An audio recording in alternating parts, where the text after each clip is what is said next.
Philippine fans are really, I don't know, say interesting, funny. When the opponents have the ball and there are like 8-9 seconds left on the shot clock, they're starting the counter. Instead of 8 or 9, they count 4, 3, 2, and the whole arena, and they're trying to fool the opponents, I guess, this way. So that's kind of unique way. Yeah. I mean, Asian fans are interesting in general. I remember when I was visiting South Korea before the World Cup in China, Lithuania played some friendly games in Seoul. And I remember that local fans, even during the South Korea and Lithuania game, they were, in some cases, and especially for the NBA guys like Valanciunas and Sabonis, they were cheering for them.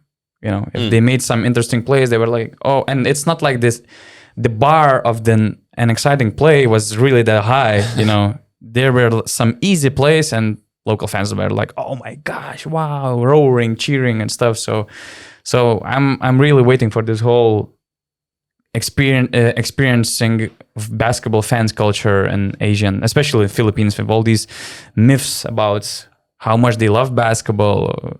That there's open court basketball courts on every corner in Manila. I really wait for this opportunity to experience that stuff. I think they love NBA players, especially. Yeah.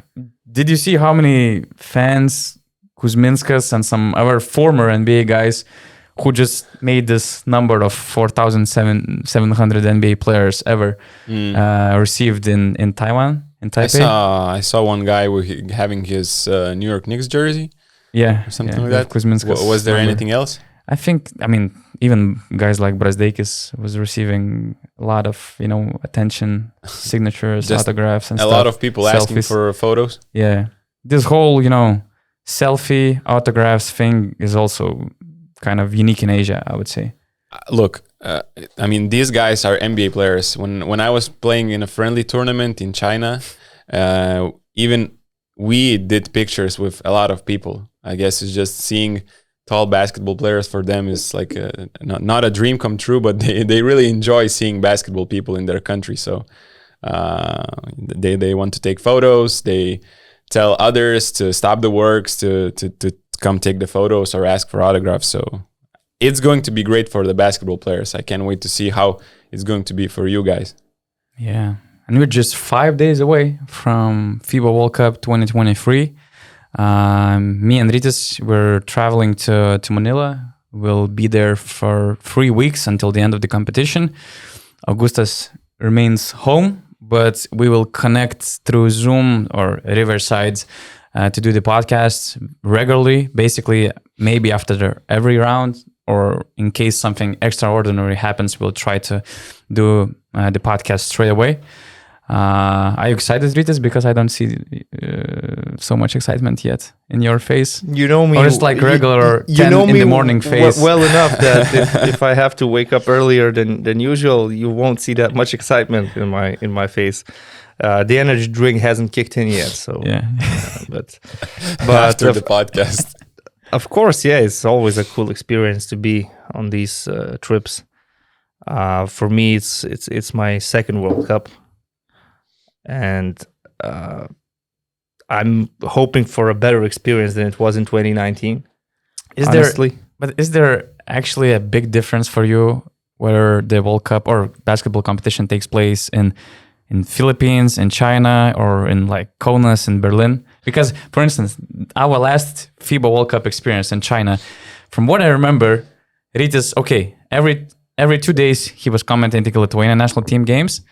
And the following day, during the day off, he was not commentating any games from the arena because it was a day off in the gym as well.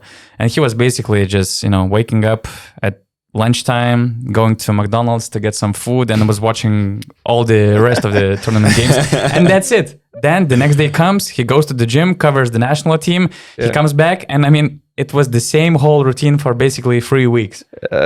I do have that. It's for me kind of easy to adjust to adjust my sleeping habits to another time zone. But the thing is, that time zone affects me heavily because on the side, I love watching Premier League and everything else that's happening. And watching all sports. This is where this time zone in Philippines will hit me. But of course, it's everything's about basketball and the World Cup, and yeah, from the 2019, I would say there were some organizational issues and other stuff that I wasn't really too happy about. However, this time, Yeah. I'm looking forward to it, of course. And you're right. It's not so much for me about where it's happening. It's just about the quality and everything else that we're gonna witness. Speaking of quality, speaking of FIBA World Cup experience and watching games, Courtside 1891 is FIBA Premium streaming partner for the World Cup and will allow you to watch action from FIBA Basketball World Cup 2023. They already do streaming of warm-up games, the FIBA Olympic pre-qualifying tournament where Bahamas, for instance, made a lot of noise. We just spoke that Eric Gordon in 2010, he was representing Team USA and, he was part of this KD's Team USA national team, and now he's hoping for Bahamas and they might qualify to the Olympic Games, actually. So Courtside 1891 will help you to watch all the games from FIBA World Cup. And as I said, you can also catch up with some warm-up games. A lot of exciting action. For instance, yesterday, Canada, USA, Germany, a lot of great games before the competition to check, to compare the level of some top national teams. And for sure, you're going to be able to watch the games live and on demand, as well as extended highlights. In some regions, though, blackouts may apply to games. So check courtside1891.basketball/where to watch for information or on where restrictions apply. But it's an easy tool to watch all the games from the tournament and to catch up with all the action. And on this episode, we will do FIBA World Cup 2023 ranking. We will rank top 8 teams from this competition. It's not going to be our predictions for gold medals, silver medals, or quarterfinal teams. I'm not even sure if teams that we will list in this ranking will be able to make it to the top 8. So again, it's power rankings is the comparison of team strength, potential, rosters, chemistry, all the other stuff that includes in this ranking. We will start from the first place. We'll go down to 8th. There will be some teams that we will not include in the top 8. There might be some, let's say, powerhouse names that we were used to include in our top rankings. We will probably relate to our previous experience making a power ranking of Eurobasket 2022, where I remember that I think we put Germany out of top 8, right? There were some Spain. Yeah, we had high hopes for Turkey. Yeah, I had high hopes on Croatia, as funny as it sounds. So rankings are funny and entertaining. So let's start with our first pick. Do we have the same team on the top of the URBONUS ranking? Let me rephrase the question. Do we all have a consensus that Team USA is number 1 on the power rankings?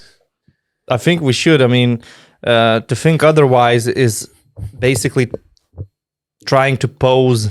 You're a hater. and show how smarter you are than the rest of us. Like, oh no, Team USA is not number 1 in my power rankings. I do see potential in some other teams. And yes, it's not a given they will win a gold medal. Actually, these exhibition games were not easy for them. I don't think the gap is so big. Yeah, for sure, they're beatable in one game. If they face Germany, Canada, Australia in a knockout game, France, they might lose. But to not put them in number 1 in the power rankings is crazy. I mean, it's still a team with so much athleticism, explosiveness, talent, scoring ability, scoring options. I mean, maybe you can question their defense a little bit in FIBA basketball. Is it going to work for them the way they try to defend, the way they try to steal the ball all the time, and sometimes they just lose their man and give up some shots. But in general, a team with Anthony Edwards as the star player, with Jalen Brunson, who has the potential to flip any game upside down, with Jaren Jackson Jr. Protecting the paint, and then everything else that they have, I don't see how they can be lower than number 1 in power rankings. They can be lower than number 1 in predictions in your prediction brackets. For sure. But exactly. Power ranking wise, I mean, they have so many offensive options, like 6 or 7 players averaging more than 20 points per game. Although there's this one interesting fact. I've checked the history of FIBA competitions, and I think that for the first time, Team USA doesn't have the player which made the All-NBA, one of the 3 All-NBA teams the previous season. For instance, we can remember with a we can remember very well 2016 team with 7 All-NBA team members, or the Redeem team in 2012.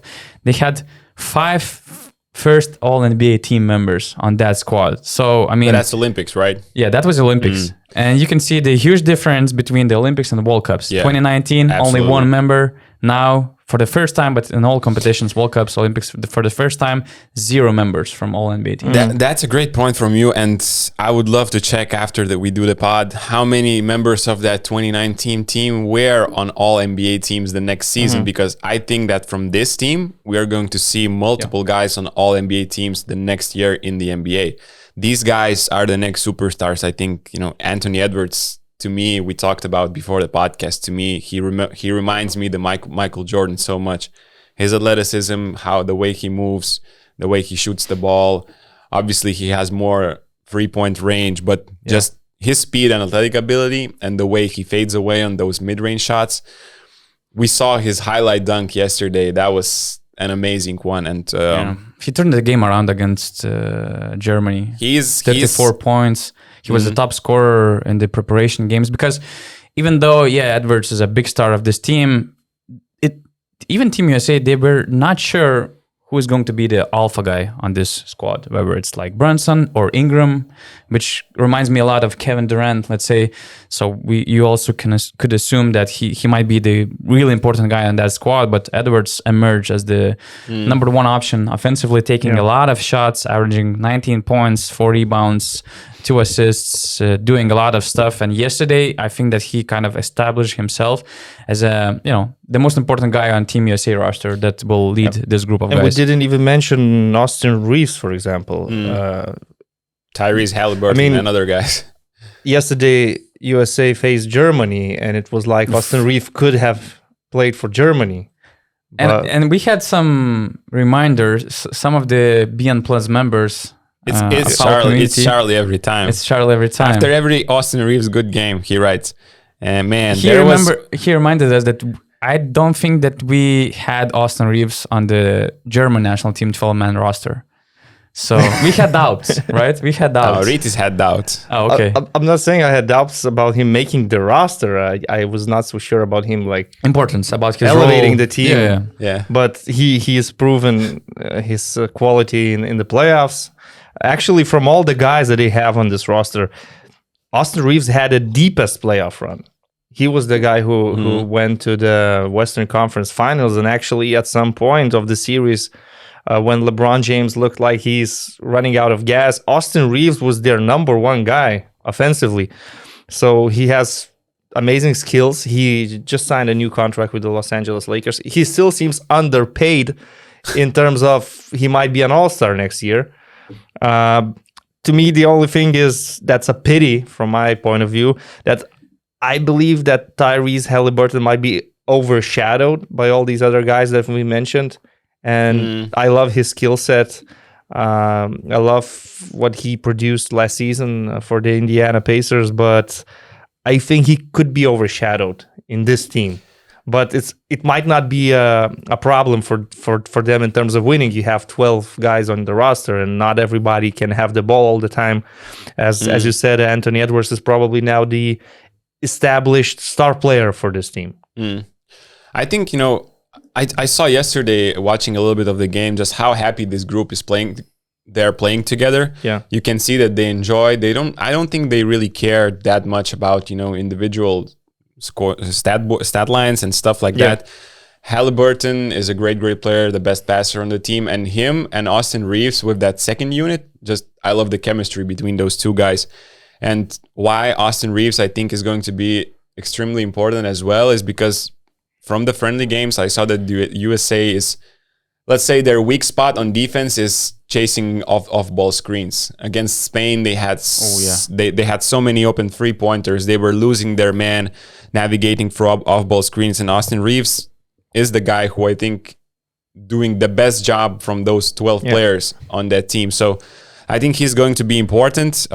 He played last 12 minutes yesterday in the game. I think USA were on a huge run.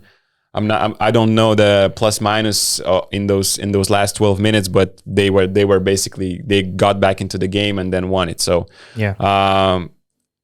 let's just say the fact that they're so well constructed without the main star players, because for World Cup it's always the biggest names are waiting for the Olympics to play. You don't want to play 2 summers in a row because you have NBA playoffs as well. So, but this year with the players that were available, I think this is the best possible roster they could have constructed, and they have an amazing coaching staff. We have to mention Steve Kerr, Tyronn Lue, Spoelstra, Eric Spoelstra. For Eric Spoelstra, it should be something special because he has Filipino heritage. So for him to be there in Philippines for the World Cup should be huge, and for the fans as well. Because they could cheer. I mean, they will cheer for the USA because these are all NBA guys and they love NBA players. But with Spoelstra on the team, could it be like the home squad if they will go far? So I do believe that. What do you think about their bigs? Do you think like Jaren Jackson Jr., Bobby Portis, and Walker Kessler is enough to have a good tournament? I think it's enough. I think Jaren Jackson Jr. is illegal in FIBA basketball. That's his true. Defense in the pick and roll, good luck. Like usually he's in the drop. He's 1 against 2. The point guard passes to the big guy and you think, okay, he has an open layup. Yeah. That's not true at all. Like he was blocking all the shots there. So yeah, maybe he will struggle a little bit against like the Jonas Valanciunas and the bigs that like to post up. Yeah. But it's not likely that they're going to see a lot of these guys until the final. So you're not going to see Nikola. So that makes your life a bit exactly, easier. Exactly. And for him, I think it's all about staying out of the foul trouble, because in the NBA, what limited his minutes was fouls. He was getting them consistently. And in FIBA, you get only 5 personal fouls, not 6. I know the game is shorter. So if he can stay out of foul trouble, he will be one of the best defensive players in the tournament. Can he get the MVP? Because he might not be the guy in scoring, but he will score for sure. But some of the putbacks, pick and rolls, like who got the MVP last summer in the EuroBasket? Willy Hernan Gomez. But was it really that deserved? Was there a guy on their roster that should have been the MVP? I know. Who's not European? I know. FIBA but look, awards, it's not about who deserves the most. It's about stats, efficiency. It's not about stats. It's about efficiency. That is completely bullshit. Let's say that. But I would still go for one of the perimeter players, but he has a strong case, obviously. Yeah, and because of his defense as well. So I think that might influence the voting. Another thing that puts some doubt in my head about Team USA, let's say winning gold medal and overcoming all the other teams, is none of these guys actually have FIBA experience. So they will have to adjust to different rules and different courts, different calls and everything else that's happening. And when there comes this one crucial, decisive game where you're facing, let's say, France with so much experience in these competitions, things might happen. Like in 2019, the roster also seemed kind of nice. You had these guys from Boston that played together. You had Kemba Walker, who was still the all-star treated as an all-star in the NBA, and you had Brook Lopez as your stretch big, and it just didn't work out in quarterfinal versus France. I think Tatum got injured or in the group stage. I think so, yeah. But still, I mean, that was one game, quarterfinal versus France. It was kind of a close game. Donovan Mitchell was cooking, but in the end, when it mattered, Rudy Gobert blocked like 3 or 4 shots or something like that. So, yeah, I do have some doubts about them winning it. But when you evaluate the roster and you see all the quality they have, it's crazy to think that they're better. Better rosters, and especially in a way how it fits on the floor, because it's funny to remember this shift from Team USA being the team which can't make any 3-pointers and everybody just packs the paint, and that's how you can try to win against Team USA. Yeah. Now when you see this roster, almost everybody can shoot a three on a very good percentage, especially backcourt players. So back in the days, it seemed like you just play some European zone you defense. put Bus under the basket let them and you just shoot. hope to win. Like Athens 2004. Every team would beg them to shoot as many frees as possible, and nowadays it's not going to work this way. It's not going to work. Yeah, they might be the least popular name, the team with the least superstar names on the roster, but roster-wise, transition offense, defensive, all-around defense, 3 points threat on the perimeter, individual skill. I mean, they have everything, and they're still very deep talent-wise. So they're number one. They're number one, and just as Rytis said, the only question mark is what if they get pressured by France and maybe something happens. But overall, they're the, let's say, clear number one. Who do we have as number two, guys? I think that's where we start to disagree a little bit. We'll see. Possibly. We'll see. Donatas. I go with France. Okay, so no disagreement here. And Rytis? It was tough for me to make up my mind. I was stuck in between France, Australia, Canada, and how do I rank these teams? And in the end, since there's always a big hype about Canada and they haven't delivered anything yet, although again we see a very big roster with big names. They're just Jamal Murray away from being number two in my power rankings. Let's put it that way. Yeah. I even have, like, with Jamal Murray, they might be contenders for number one. Obviously, with Shai Gilgeous-Alexander, he might be the best player of the tournament. And when you mentioned Team USA not having all NBA players, well, Gilgeous-Alexander was an all NBA player. But to me, number two in the rankings is Australia. Okay. It's just because I've expressed my admiration in some other podcasts we had about FIBA World Cup. I said that they are my favorite national team, and they do have everything: chemistry, shooters, a proven scorer in Patty Mills. I know he's 35, but I think he still has it in him. Maybe Joe Ingles declined, but his experience will still be extremely valuable. Dante Exum is coming to this tournament after some good experience in the EuroLeague, and maybe he's even better might now. Translate to FIBA basketball. He's probably even better now than he was some years before. Josh Giddey, who is not excited to see him. They have big guys. I mean, Jock Landale getting injured is a pity, of course, but you know that Australians are always very tough, and other teams just hate playing against them. So maybe Team France, when you look at the roster, at the names, looks a bit stronger. Maybe Canada also, but I'm going with Australia as my number two ranked team. I gave an advantage. I mean, I think that we should all agree that there should be these, shelves of power rankings. It shouldn't be like the first, the second, the third option. I would say that Team USA is a kind of clear favorite, and then you can actually put France, Australia, and Germany into the same category, and Canada. Germany, as and then some other teams follow. So the gap between these selections is like, it depends on the mood. You wake up in the morning and I give advantage to this team because of this and that. So the reason I put France to the second seed is that they have the experience. They are the most experienced team in the FIBA World Cup, I would say. They played together for so many years. For me, they look more complete. I think that Jock Landale's injury for Australia was a big blow. They remain with Dob Perith and Nick Kay, basically, on their front line. Of course, they're going to play some other guys like Joe Ingles as a 4, and they have a lot of, versatile players to cover some other positions, but I think that it's a huge blow for the ranking. So I like France, the way they move the ball, which comes from chemistry, which comes from experience of playing together. As I said to Augustas after the Lithuanian game, I mean, I saw gold medal material, the way they move the ball, the way they understand each other, the way they can produce offensively, and how they can be so hard to beat defensively with all these bigs in the paint, with Nicolas Batum, pressuring full court the best guards of opposing teams. Yeah. So I like everything about France, except from the fact that they also had injury problems. I really loved what Ntilikina showed in the beginning of the preparation.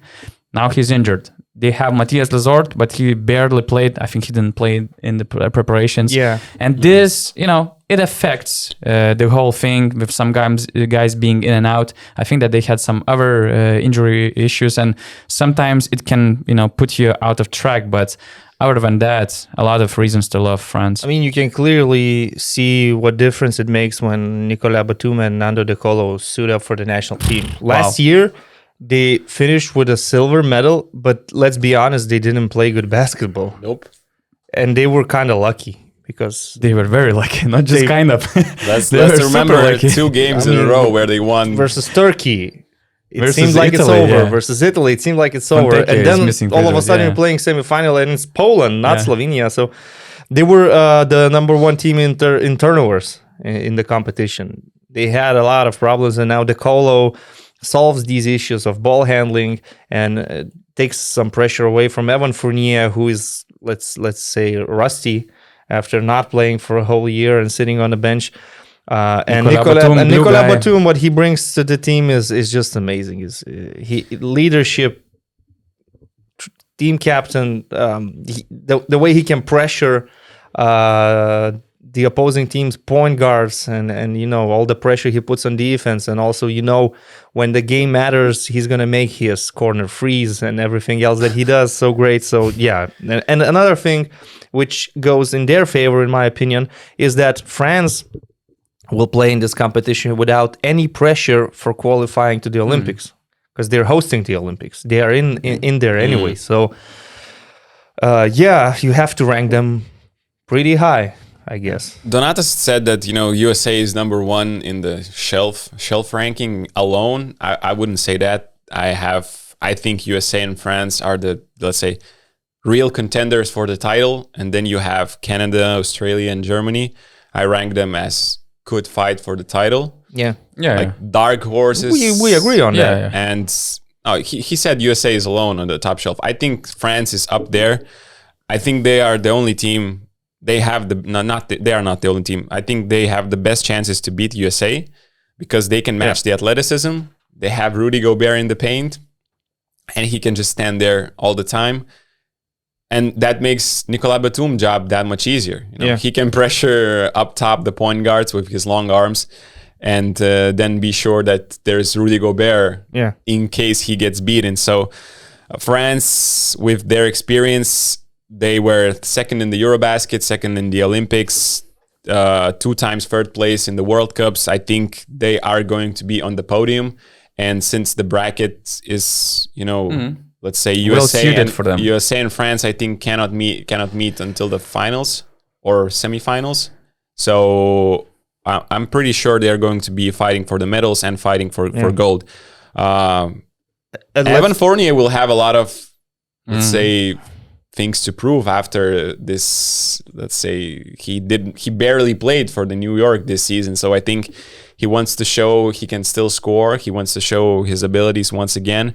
And I really believe they can be a big pain in the ass for the United States. Yeah, let's not forget that just 2 years ago in Tokyo Olympics, they beat USA in the group stage and in the quarterfinals. In the final, it was I'm talking about Tokyo Olympics, not the World Cup. Mm-hmm. They beat USA in the group stage by playing 2 bigs, and then in the final, it was a close game, but it's just that KD got it going, and KD, and he was the best player by far in that tournament. Right. So knowing that USA is vulnerable and France, they have chemistry, they have everything that's needed to be successful. I do have them at number 3, of course. Maybe me putting Australia at number 2 had a lot to do with my support, let's say, for the Boomers. But I understand Australia is like the new Monaco for Rytis. I wouldn't say A that little bit. A lot of because with differences, Australia right? have a long-lasting relationship since the Beijing Olympics. It's like San Antonio Spurs and thing. with I think. Monaco is Better like comparison. Monaco The is tradition. is like always cutting one player away from not being my favorite team anymore. So So can I say- it's different. But Patty Mills is definitely my Mike favorite James? player. Yeah. Patty Mills is the equivalent of Mike James in the EuroLeague. You can put it that That way. way. I mean, he is my favorite player of the competition. But one of the reasons So I fun to watch him. didn't put Australia even to my top 3 is exactly Patty Mills. I mean, you shouldn't underestimate him in FIBA basketball, but he really had a rough year in Atlanta, right?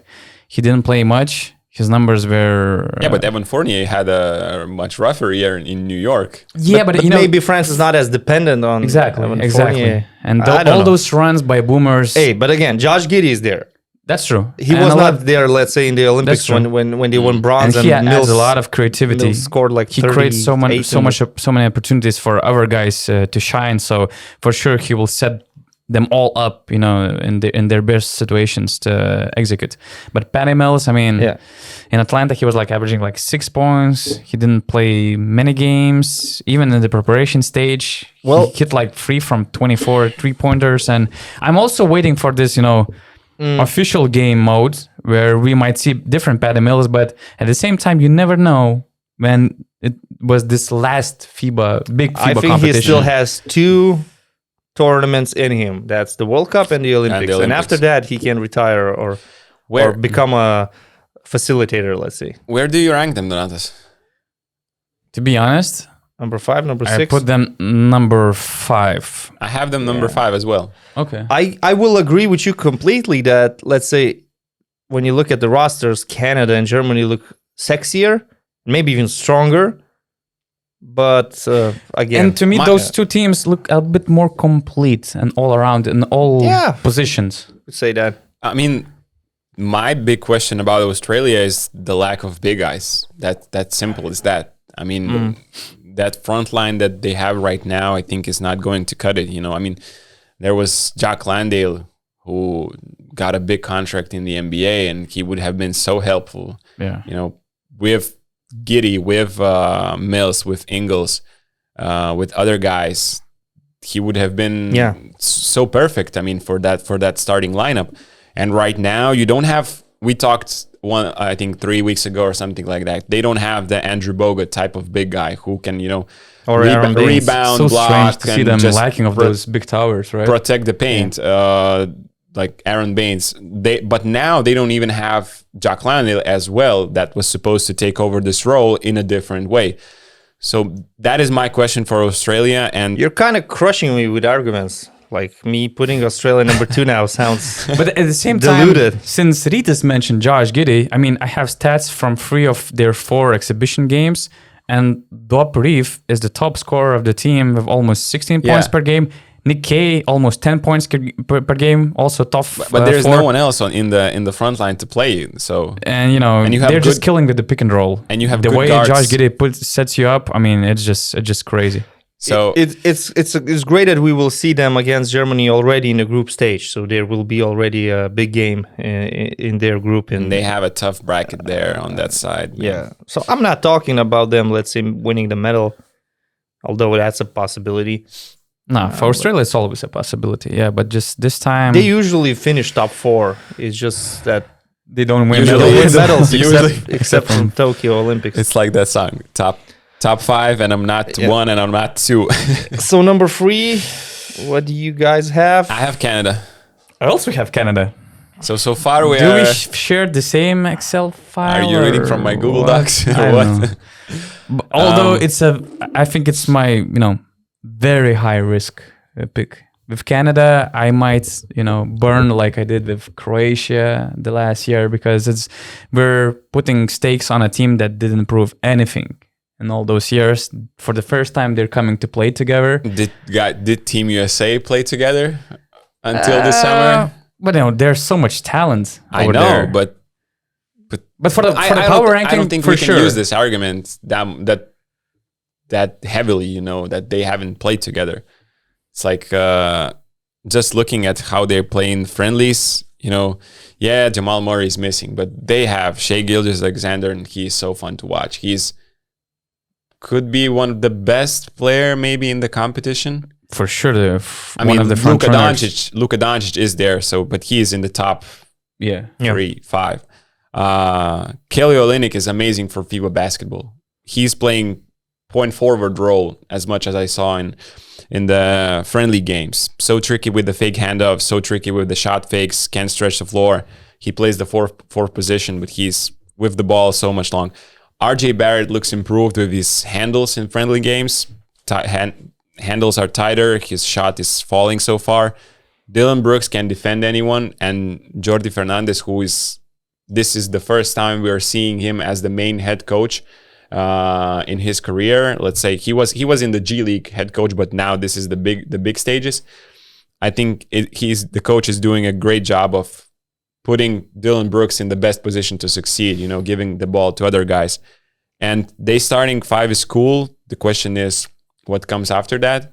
But, with the follow-up question is players, how much of depth you actually need in FIBA tournaments. Basically, it's 8-man rotation is good enough. And they have like 6-7 guys to rely on heavily. So this is one question for Canada, and the other question is when they get faced with adversity, are they going to stick together? Because you could say that this is part of the argument of they haven't played together. Are they going to stick together? The same goes with Team USA, right? The adversity thing. Right. So these are my 2 questions for Canada, but you can expect a big tourney from them, but it also could end up in the quarterfinals. Yeah.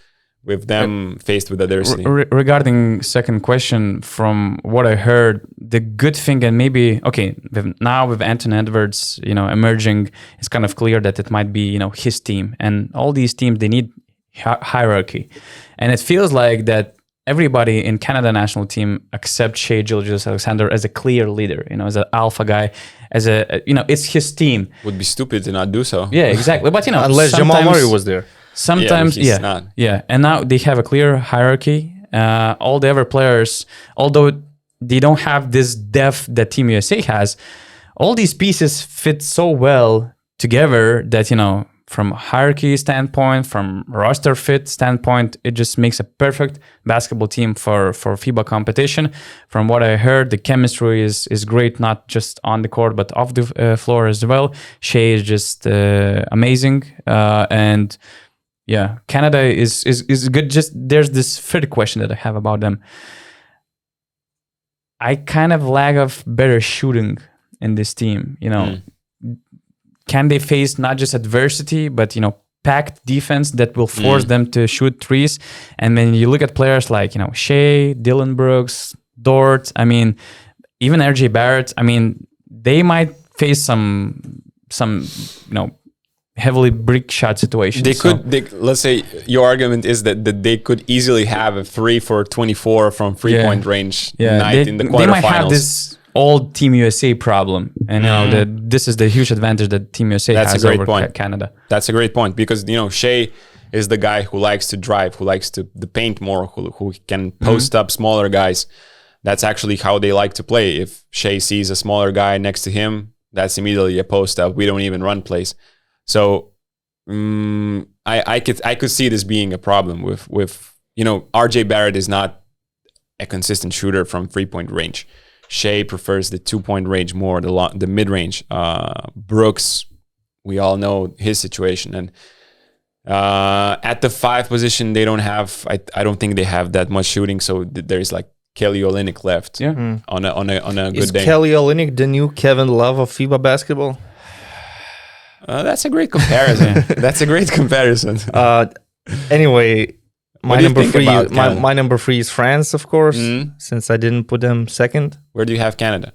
I do have them at number 4. Okay. That was a debate between them and Germany, and I go with Canada because their, let's say, star player is more of a star than Dennis Schroeder is for Germany.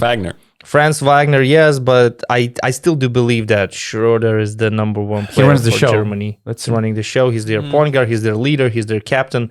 Franz Wagner, is a player that has NBA All-Star potential in him. We already saw how good he is in FIBA last year, and now his brother is also playing for the team. So for me, Germany is a very clear number 5. When you mentioned shelves and gaps between teams in power rankings, so these 5 teams that I ranked are kind of close to each other. And as you said, maybe tomorrow I will wake up and I will regret some of my choices and I would put them differently. But after Germany at number 5, I see a bigger gap. Yeah, right. I agree. Moving down. But still, So France, we've discussed. Canada, we've discussed. Let's talk about Germany. I have them at number 5. You have them higher at number 4. 4. Both of you. Yep. And both of you have Australia at number 5. Man. Yep. Top 5 is the same. Why do are we we even having this podcast? We're really good friends. It's just If it wasn't for me believing in proof how close we are. Man, if it wasn't for me believing in Australia that much, there would be no content here. It's just 3 guys nodding heads and agreeing to everything they say. Right. You're I right. have the same. Thanks for helping oh our my show God, one I more have the time. same, man. Wow. Okay. Anyway, Maybe starting from number 6, but let's talk about Germany first. Germany. To me, they are the dark horse for the title. No, they're not the dark horse. Especially No, after Last year, after they were last dark year. horse. After- You can't call last them year, dark they horse. were No, dark horse, they're yeah. one of the best teams. They're contenders. But to me, right now, they are the most exciting European team. The way they play basketball. The sexiest team for sure. Who else do we have? I'm not saying they're the More exciting. strongest or the best right now. And how they play, yes, just like how you have Australia, I have Italy. And they're playing- that's a biased pick. No, come on. There's like Simone Fontecchio is like the Franz Wagner there, and you have a 5-out offense that Germany has as well. So but Germany has more athleticism and power. true. And the best thing is that we already fell in love with Germany from last year, and they kept the core. I mean, I think that 9 or 10 players remained for the World Cup, and the only losses that they had was Wobo, Nick Weiler-Babb, and there was another player. And They those have guys, they were replaced by They're not irreplaceable. Mo Wagner and Isaac Bonga. And somebody else. I don't remember this last guy. These are not irreplaceable I mean, players. they upgraded. They actually upgraded the team. So I will never forget last year's quarterfinal, Germany-Greece. It was like Space Jam in the first real half. final. In the first half, it was like 70 Space baskets. Jam, 17 made 3-pointers in that game. I think, in my opinion, if not the unfortunate box and one defense that Sergio Scariolo put out in the last 5 minutes, we would be talking right now About European champions? Yeah. And Franz Wagner is elite. I think he is the most important guy on the team. I know Dennis Schroeder will run the show there. Yeah, you were right the first time with Schroeder, I think. I have no idea how I should say it. Look. But Franz Wagner, let's say he's elite, should be the go-to guy, I think, in this team. His pick and roll creation has improved in the friendlies. Him, Daniel Theis, Voigtman, like they have so much flexibility in their roster. And let's say they have a counter for every possible opponent in the tourney, I think. They have a great and amazing coach that proved last year in the Eurobasket that he did an amazing job with that team. The set plays, the chemistry, everything had a check mark. So I wouldn't bet against Germany. On a good day, they can beat anyone, even Team USA. Like they showed yesterday. They had 16 points. That's huge. So that's something to me. Yeah. So my only concern about them is more not of a play related, but the bracket they have. Yeah, but since this is the power rankings, this is the power rankings, predictions, I have them at number 4. And probably we all agree that injuries is the main reason why we're talking about this gap. That's true, of course. Right. Because we're missing top teams like Greece and Serbia. Serbia with Jokic, Micic, that would be a different conversation. Greece with Giannis. But still, can you imagine the depth of contenders that we would have Yeah, with Jokic and for Serbia, sure. And Giannis I mean, and even Greece. Slovenia losing an Yeah. important player like Chanchar makes a huge difference. So we had Right. 8 legit title contenders with all these teams. yeah, probably. And of course, Canada, and Jamal even, Murray, for even instance. now, I wouldn't rule out Serbia from having a medal performance. yeah. Even now, because a team ran by Bogdan Bogdanovic can have success in FIBA. And I think that they have a good bracket. I'm not a big bracket guy, but if I remember well, their bracket is They pretty, have pretty Italy. nice. They have Italy, Lithuania and Greece? Lithuania, For the Greece, and semifinals? USA. So To make the semifinals, right? I mean, if they advance as a second team, they will probably get Team USA in the quarterfinals. Okay. So what I'm leading up to is Serbia number 6. Any other yes, thoughts? I have Serbia number 6. Italy number 6. You said it was not a biased pick. Now, I mean, you said you want more disagreements, so there is a disagreement. Did You you- made some last Did minute you watch adjustments. Eurobasket last year?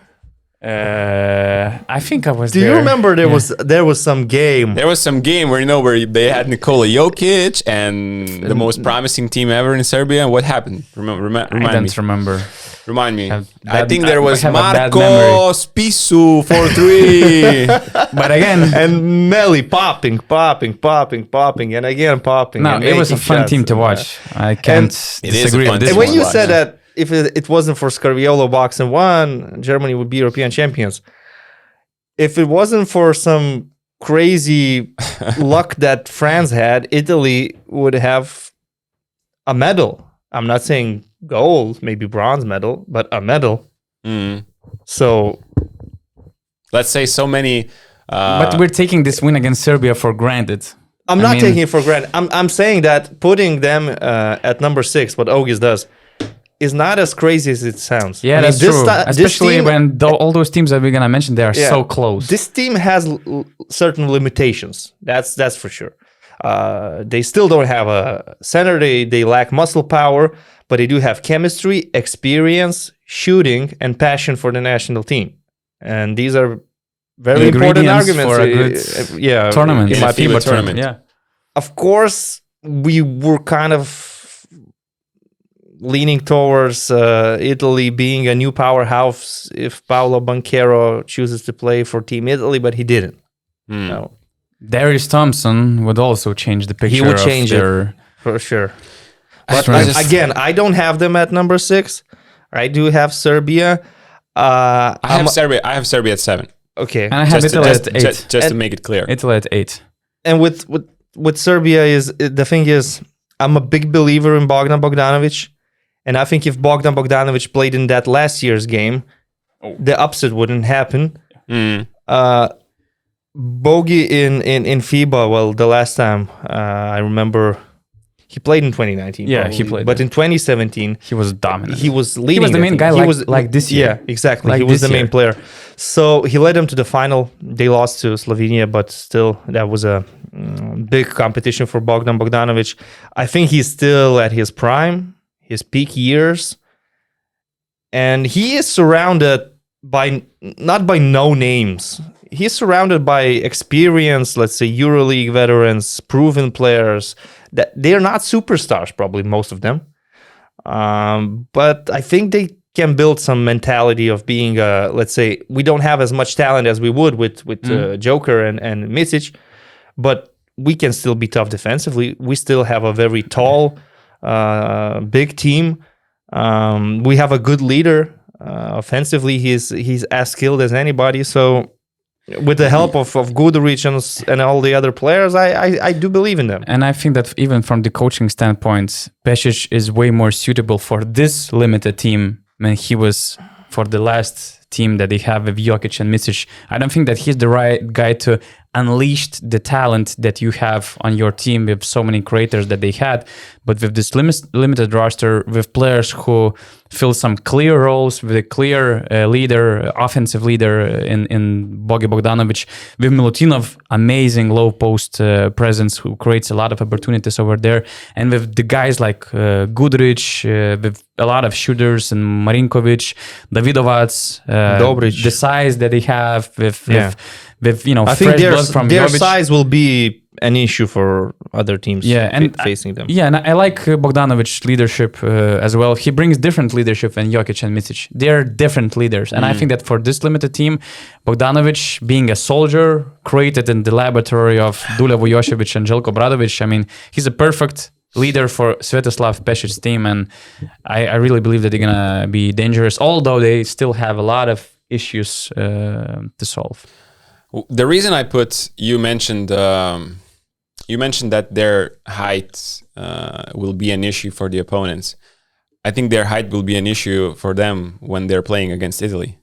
And they already faced them in a friendly game. It was a close game, really nice match to have early in August. But threes are worth more than twos.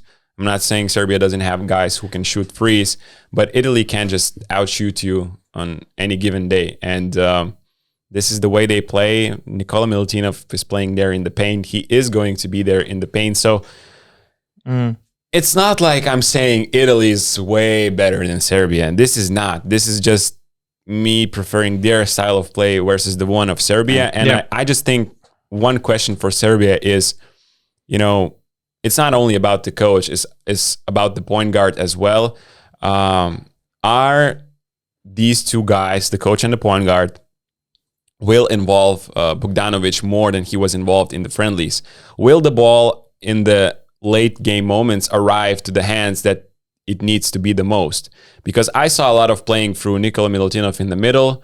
Marko Guduric playing the point guard position, it's not something we have not seen, but it's not something either perfect, because he's the guy who likes to have the ball in his hands when he's in Fenerbahce. Here, I would prefer Bogdanovic having the ball more in the last second. So they are a good team. Putting maybe number 7 is a little bit harsh, but without no Jokic, I think it's like 6 or 7. There's no big difference. 5th, 6th, 7th spot is fair for this year Serbia to have. Okay, that's actually a very good point about their bigs being exposed in screen and roll or pick and pop action. Because off the bench they have Ristic, Petrushev, Nikola Jovic. Unless you play him as a defensive liabilities we're talking about, and mostly in 2 versus 2 action. It's not like they cannot protect the paint or the rim. So I agree with you. That's a good point. But again, there are not too many teams probably like Italy that have 5 shooters on the floor. Yep. So you can say that Italy maybe is an uncomfortable opponent for them. I mean, Germany, but they are on a different side of the bracket. But USA, not really. Canada, not really, because they have guards that don't shoot. Australia. One potential issue I could see, and I'm not talking about power rankings now, but about, let's say, Serbia pushing for medals. It's kind of the same problem they had in 2019. They were not tested in the group stage. Because right now they have Puerto Rico, South Sudan, and China. It doesn't sound like they will have many problems there. And in 2019, I remember they also had a pretty easy group. Sasha Djordjevic was maybe even complaining after beating some team by 40 or 50 points that this is not good for the competition. So that might turn out to be an issue. And I just remembered, who are they going to face who also have a shooting big man? Yeah. Dominican Republic. Oh, right. That's true. And I don't want people underestimating what Dominican Republic can achieve in this tournament. They could achieve nothing, but they are, I think, a serious threat. The Cinderella story to follow for sure. Yep, exactly. So Serbia is good, but they have obvious flaws this summer, and without no Jokic, it's really high for me to put them higher than 6th or 7th spot. Yeah. So where do you rank them? 7th. We have them at 6. 6. And you have... Who else? Oh, you have Italy at 6. Yep. And I have Italy at 8th. Who you guys have? Number 7. I have Slovenia. Okay. Okay. I mean, I still believe in Luka Doncic carrying his team, and he looks in a very good shape this summer. And for sure, it hurts them that Chanchar Hurts a lot. is missing the tournament. He's injured. They don't have Goran Dragic anymore. Edo Muric was super important in their defensive rotations. There are some question marks about Mike Tobey, how fit he is, but it's still a team with Luka Doncic. And as we said a couple of weeks ago, we're probably not predicting the Slovenian team to win a medal, but in the power rankings, a team with Luka Doncic and some fast players that can shoot the ball around him, you still see them as a threat, and I put them at number 7. Maybe you guys leave them out of your top 8 completely. I actually put them out. Just because left as well. Because of the fit around him. You mentioned all these guys they were missing, and I remember, because when you have the best player in the competition like Luka Doncic, you can have those comparisons with Dirk Nowitzki's team. But I remember that Germany was way more well-suited team for Dirk Nowitzki with all these pieces in Patrick Femerling, Ademola Golaja, guards that they have, Pascal Roller, Stefan Hamann. I mean, it was a very nice team, and it worked perfectly for Dirk. And from all those guys around, you mentioned Chanchar, who was probably the only guy on the rise from the last season. So I am not a big believer. Usually I'm a driver of their bandwagon, but this year, I mean, I'm expecting Luka Doncic show for sure. I think that he will be the first guy in FIBA World Cup history to achieve a triple-double. We might expect some scoring records. The official record belongs to a player from South Korea, Hur Jae, who scored 54 in Egypt in 1990. I see Luka going over 50, putting some crazy stat lines, but I mean, you already see their defense. It was always an issue, and now they're allowing like 90 points per game against in 5 of their 7 games in the preparation stage against Greece, Montenegro, Spain, and USA. So Greece, who will probably average 65 points in the tournament. That's why I mentioned, repeated them 3 times. I'm definitely not ranking Slovenia because of their defense. You are ranking them. But you always have a chance, and you always have potential. There's one thing about the amount of points they allow, and it doesn't always show the full picture. It's like when they are a fast-paced team ran by Luka Doncic, they will have more possessions per game than your average team. And they will concede more possessions per game. So you should look at defensive and offensive ratings. Exactly. You cannot expect to see them being the team that doesn't allow, let's say, 80 points per game. But it doesn't necessarily mean that they are not putting effort defensively. I mean, they don't have maybe rim protectors. Mike Tobey, to me, he's not a rim protector. He's basically there because he's a stretch big who can shoot the ball. So he's a good fit offensively. I agree with most of what you said. But to me, still, I mean, if you take Luka Doncic away from this roster, this team wouldn't be in the power rankings in top 16. Even more. more. We're not talking about top 8. Maybe top 20. But that's how much of a difference to me Luka Doncic makes. Yeah. This will be the ultimate thing of how far one player team can go in a tournament like this. I don't have them in my top 8. I have them at number 10. I ranked some a little bit more teams before before me too. preparing. I can spoil. That's a spoiler that I would rank Lithuania number 9 and Greece number 10. Okay. To me, they're very close. I have Spain number 8, Lithuania number 9, and Slovenia number 10. Just because there is no help for Luka. Like, I mean, he has help. He has good players around it, but I just don't think it will be enough against the really, really strong teams. They're facing a really tough bracket. I just don't see them making a long run. But again, with Luka, you can't count out this guy, especially when he's facing all the pressure and nobody believes in him. you just need to remember how he played against Phoenix, let's say in the couple of years ago in the playoffs. So I have Spain number 8. Me too. Spain number 7 for me. When you guys were talking, I googled. I opened last year's our power ranking for the EuroBasket. We left them out. We left them out. No, I had Spain at 8 and Germany at 9th. Yeah. So, and we put Spain in top 8 just because of respect, probably. I remember we had arguments like that. My notes were, let's say, this is really strange that I'm ranking Spain at 8, but it would not be strange if I had left them out last year. This year, I think they're number 8, but they are not the same with Lorenzo Brown. Willy Hernan Gomez probably is facing the biggest downside without Lorenzo. It's not a surprise that creation and ball scoring creation will be the biggest issue. But I saw them playing against USA. They're just so well playing together, that well-oiled Scariolo machine.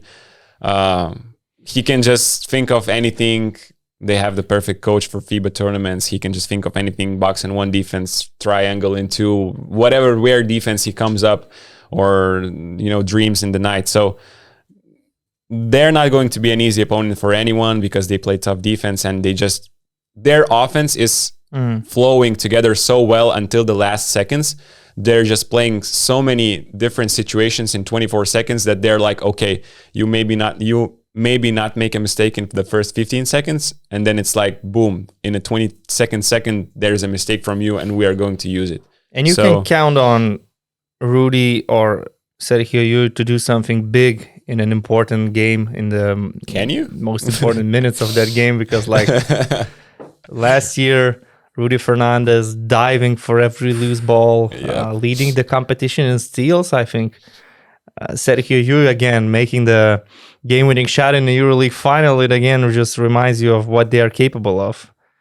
Even though Rudy is 38, Sergio Yu is 35. And now they have new guys. They do now have they new can guys. count on Santi Aldama, for example. Juan Nunez maybe will have a shot at this point guard position, but again, they're definitely lacking of Ricky Rubio or Lorenzo Brown. Yeah, and I just hope all is well with Ricky Rubio, because he let's say put his career on pause because of mental health problems, and I just hope he will continue to play basketball and be happy again, because in 2019, where they became world champions, he was the best player of the tournament. Again, you said about respect, and even today, I'm putting them in the top 8 mostly out of respect. I'm not putting Italy, Lithuania, even though they might seem like more talented teams, actually. But we're talking about current European and world champions, whether you like it or not, with the same coach, Sergio Scariolo. So you probably have to include them in your power rankings. And as I said, they have new pieces. Santi Aldama, many believe that he might have this, breakout FIBA tournament this summer. He made a lot of good impressions to a lot of basketball people. He looks like a nice fit to this front line the Spanish national team has. Of course, a lot of question marks on their basically starting point guard, Juan Nunez, 19-year-old kid. Again, he had amazing season in Germany, and from what I hear, he's, let's say, very well-respected player among the veterans on the Spanish national team camp. They kind of, trust him a lot. It's not like that you're just having this, young guy who can do whatever on the court, and you cannot predict what's the next play gonna be. With Nunez, he's very matured. Let's say he plays, he acts older than he really is, and he's leaving also a very good impression. He's having also solid stat line. I think that so far he's been the top scorer of his team in the few exhibition games. A little bit more than 10 points per game, 2 assists, and you don't see many guys averaging 10 points on this team. A lot of equal pieces on the roster, but since they're probably the best coach team in the competition with FIBA basketball GOAT Sergio Scariolo, I don't think that we're putting them in our top 8 of power ranking just because of the respect. They have a lot of pieces. They're missing this huge piece in the point guard position, but still, respect they're plays really a part in it. Let's be real. Yeah. I mean, because you do have some doubts about some of these players that are, let's say, aging or getting closer to retiring. Although when we're speaking about the younger players, as you mentioned, Santi Aldama, Juan Nunez, let's remember Usman Garuba in the Eurobasket. He had some was big also plays on decisive figure. defense. He grabbed the most important rebounds and everything else. So you can expect a lot of help from him. I believe they will depend on Juancho Hernan Gomez, Alex Abrines, and Dario Brusella to be as consistent as possible shooting the ball, because these 3 guys are the best shooters they have on the roster.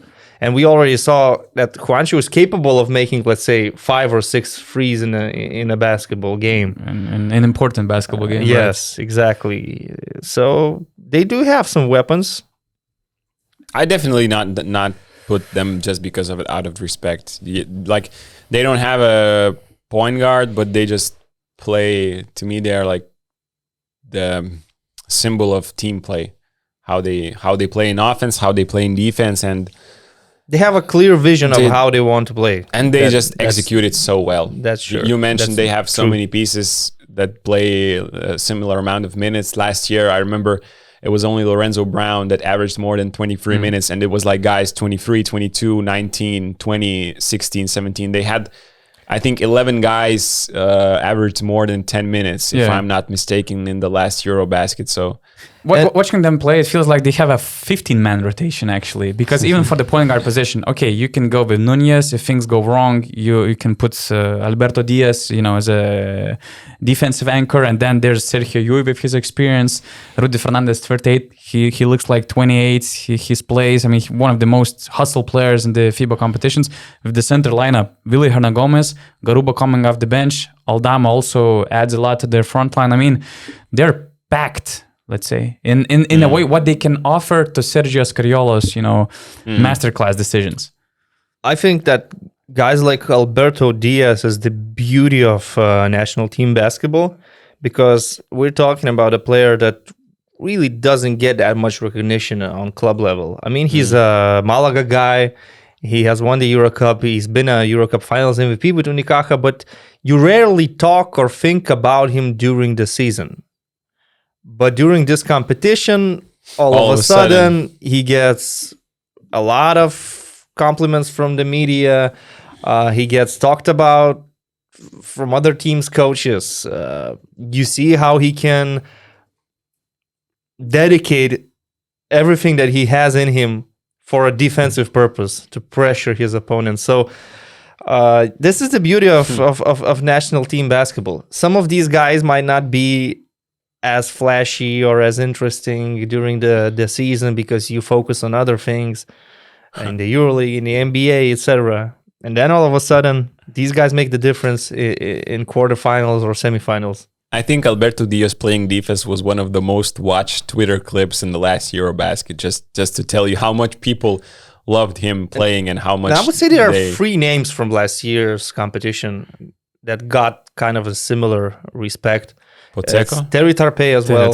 Oh. I'm talking about players. Pressure defense. Terry Tarpey, Alberto Diaz, Andrew LBC. Yeah. And maybe to some extent Arnas Butkevičius, but we've talked about him more during the EuroLeague season than the Eurobasket. So, yeah. Do you see any picks that we are going to regret? Like putting too high or somebody most of them, leaving out? Probably most of them. As always. As we said, this is not a predictions podcast, but for sure, the BasketNews social media people will put a picture on Instagram with these rankings, and like 80% of the people that won't listen to this podcast will treat them as predictions. So Yeah. you live with that. You live with the consequences. And I said that Greece are going to average 65 points. So I'm probably going to regret that on Greek because they're social going to media. average 67. Because and you will be proven no, wrong. Because I hope that they're not going to win against Lithuania, and with Greece scoring like 80 points against our bad defense, and Makes then they're going to So again, Basket News fun of social this. media can Yep. do you a huge favor. Just Yep. cut the part where you said 65 points and put it as, They like to as a make real. things spicy, right? Let's They like leave to it make this way. Let's leave it this way. Yeah.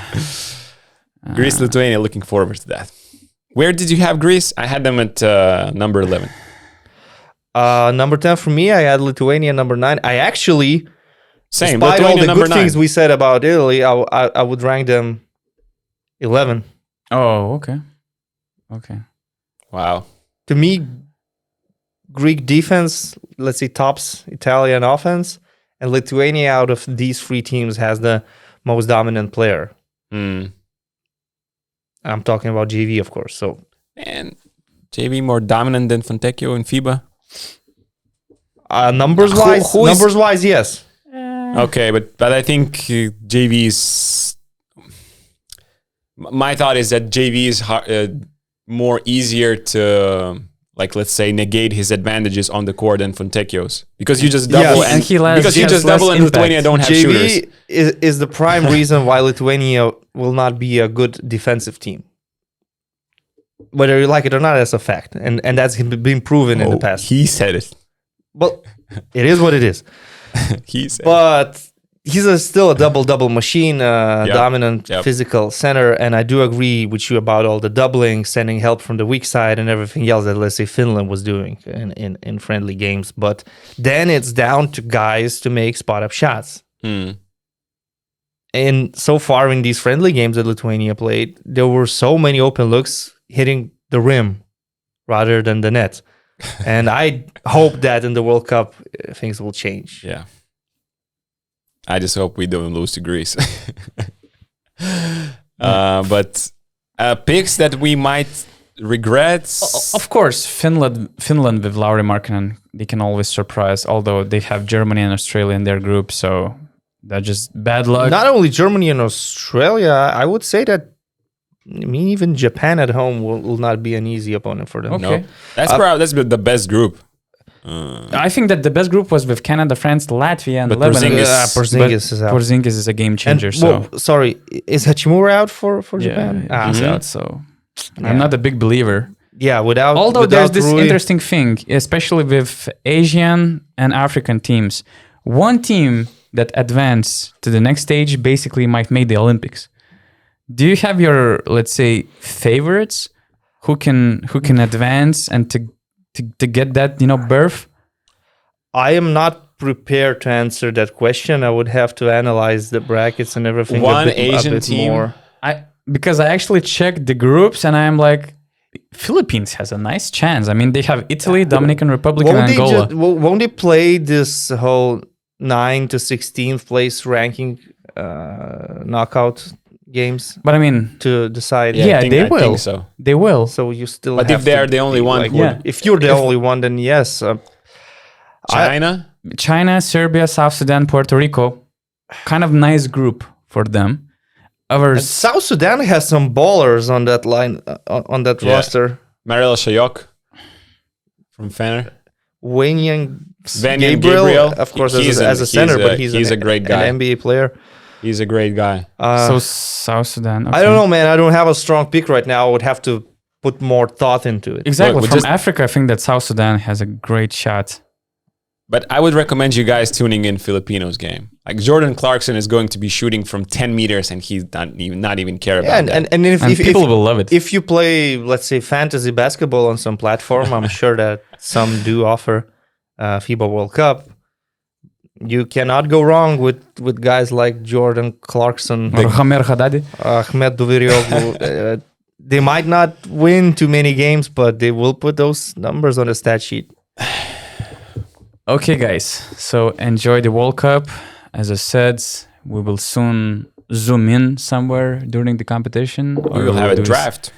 we will have a draft for sure. That will be only for Beyond Plus members. All right. So another reason to join Beyond Plus community on basketnews.com/plus, because we'll have also a very active WhatsApp community chat with a lot of information. This is where I get the box scores for these friendly not games. just the box scores, right?